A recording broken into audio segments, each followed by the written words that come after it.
everyone, and welcome back to my channel. If this is your first time here, my name is Dr. Julian McAlvin, and this is the Academic Tutor.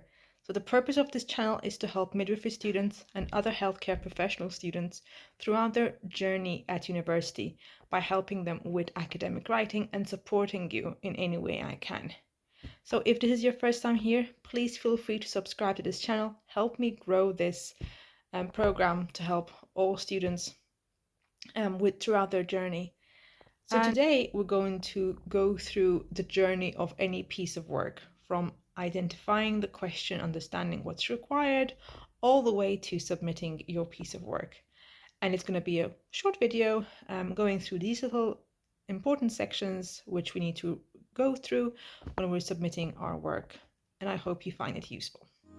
Let's get started.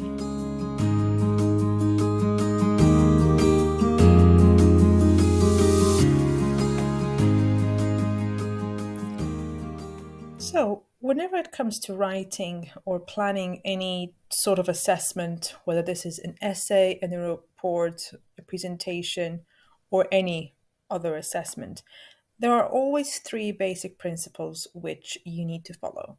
And these are to plan your work, to actually write your work, or to put it together if you have an oral assessment, and then to revise it before submitting it. So let's go through each one of these individually in a bit more detail. So the planning stage. The planning stage involves a number of things. Now, when I used to be a student, I remember normally I never did the planning stage bit. I used to just start writing it.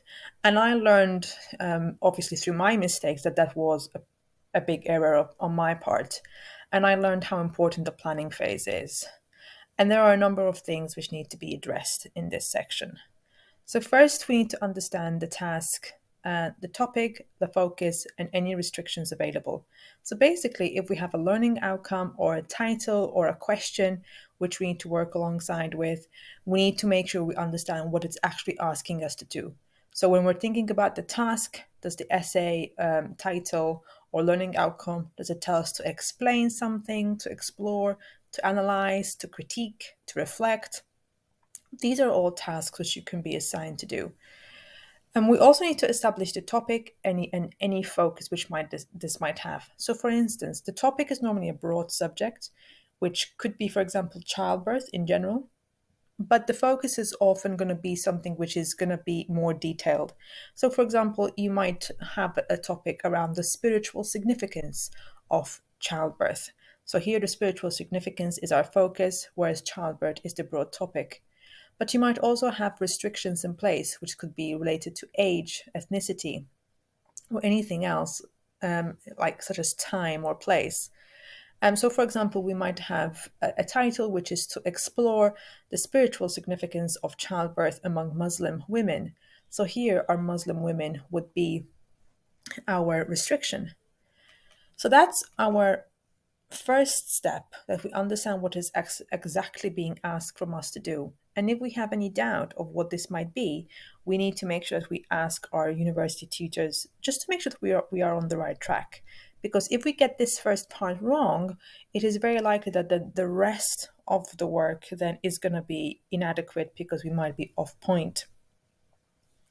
So once we understand exactly what we need to do, and we maybe jotted some notes of what each task, topic, focus, etc. means exactly, then we need to start reading extensively.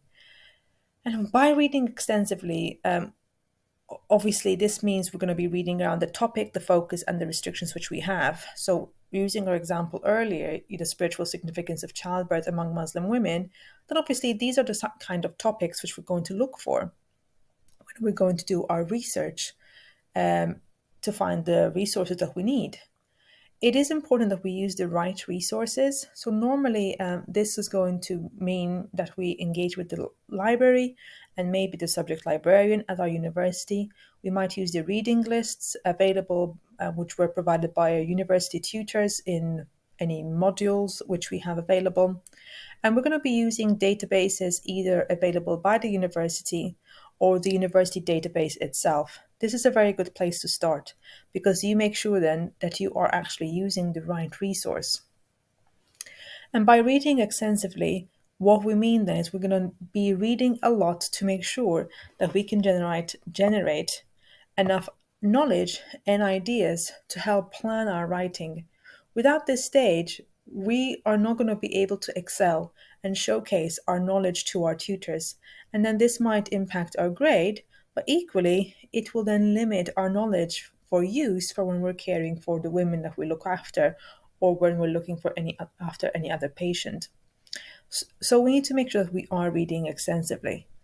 However, there is a caveat to this. Make sure that you're reading strategically. By this, we mean that if you come across a report, or if you come across any piece of research from a journal article, we don't need to initially read it all, because not everything is going to be applicable. And let's face it, there's so much resources out there that it is impossible to read everything throughout.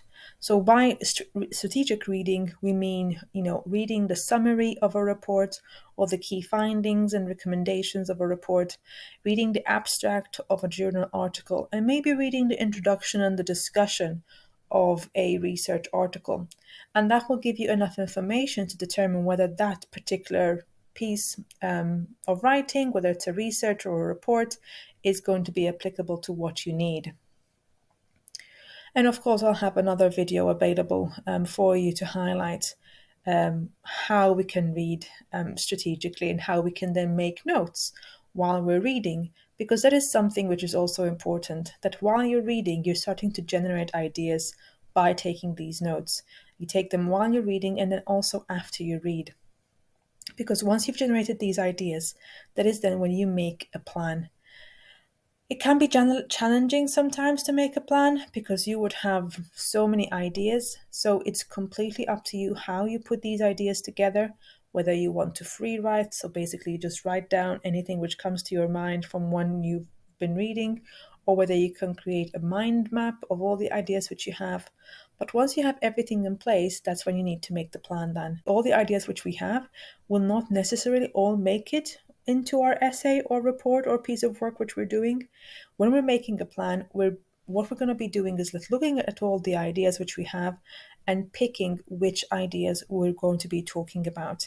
And it is then once again completely up to you which ideas you want to use, whether you want to focus on how comfortable or how much you like a particular idea, or how much resources which you have around a particular idea to help you generate an argument. And equally, making sure that the ideas which you use all link together in some shape or form to help you put together an argument. And once again, I'll have another video available for you to help you understand how we can make clear arguments in any piece of work which we're doing. So that is our planning phase. Once we have our planning phase done, and we have our plan, whether the plan is another mind map or a bullet pointed list of what we're actually going to be writing on, then we start our writing phase. The writing phase, once again, whether it is an essay or a presentation, is going to be looking very similar, whatever piece of work you have. You're going to have an introduction, a body, and a conclusion.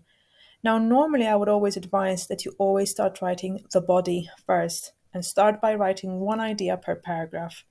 Usually in any piece of work, you might have 3 broad ideas which you want to focus on and discuss those in depth.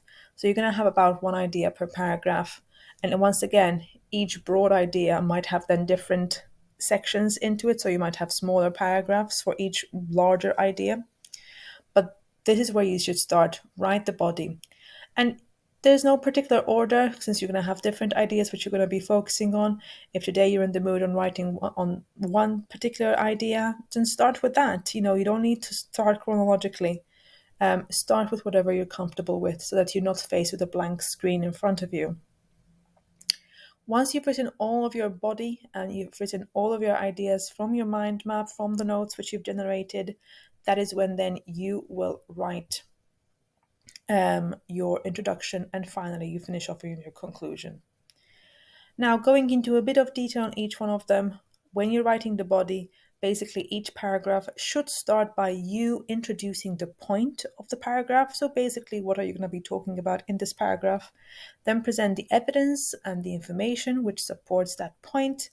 And finally, make sure that you close off by determining why this point which you've made is even worth debating or worth presenting in this piece of work. So that then, from then on, you can link it to the next paragraph. When it comes to the introduction, make sure you obviously introduce your topic and why it is worth exploring to begin with. What is the current debate around the topic? Is there any context which you need to present? Do you need to provide any definitions?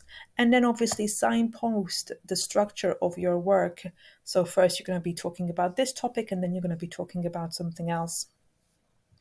Finally, in your conclusion, this is where you are going to draw together all your findings based on the body of work, and also state the implications of your conclusion to the current debate and or to the current context, which you would have already presented in the introduction earlier on. And sometimes you may have been asked to provide your own interpretation or reflection or views into your conclusion, but always make sure that you're not presenting any new information in your conclusion or any new references either. Throughout the writing process, make sure that you avoid colloquialism and use academic terms and grammar instead of, laid back terms. So once again, you will get used to this more often on what academic terminology we mean. The more you read academic pieces of work, academic papers or reports. And of course, very important, make sure that you're using your university guidance to cite and reference appropriately to make sure that you avoid any academic misconduct or plagiarism. And equally, I will have another video separately on how to avoid plagiarism in the near future. So that is the writing phase. And how many times have any one of us, myself included, finished writing, finished the conclusion, done, save, submit? But however, that is actually a mistake because there is another step which we need to conclude, and that is the revision. We need to make sure that we revise because the first draft which we put together should never be submitted. Normally you have at least 2 or 3 drafts before you submit. So first we're going to revise our work to ensure that the answer, so that the work actually answers the question or learning outcome. I like to prepare literally a list, a tick box of what I need to do to make sure I answer the question. And then while reading, I make sure that I'm ticking every box to make sure that it's been answered. I make sure that I'm using the right evidence and that the arguments which I've presented are clear. I like to read them out loud to myself most of the time because when I read out loud, I end up finding errors in the argument or something like, oh, hang on a minute, this doesn't quite make sense. There's something missing here, maybe a sentence missing or something like that. So that's why I like to read it out loud. And I've also often read it to relatives of mine, and if they understand my arguments, then it's a big tick box for me. And then I always also revise one final check to check for clarity, any grammatical errors, structure, or any repetition which there might be in place in my work. A little trick, make sure that you keep all your drafts, don't replace them, because sometimes you'll be writing something or revising something and you realize that you have one big section which is a repetition or one big section which doesn't quite answer the question which you're going to remove, but you never know when you might need those same resources, that same argument again in the near future. And so I always keep the drafts separately just in case. So yes, those are the 3 key steps which are needed whenever you're planning a piece of work. So obviously these were quick tips in short of what the entire writing process is going to look like. Make sure that at every stage, whatever it might be, always ask for help if you need it, whether it's through your academic tutor, your academic librarian, or a colleague. And that is all from me today. So I hope you found that video useful. Feel free to write in the boxes below, in the comment boxes below, whether there's any particular topic which you would like me to do. In the meantime, thank you so much for watching, and I will see you next time. Bye bye.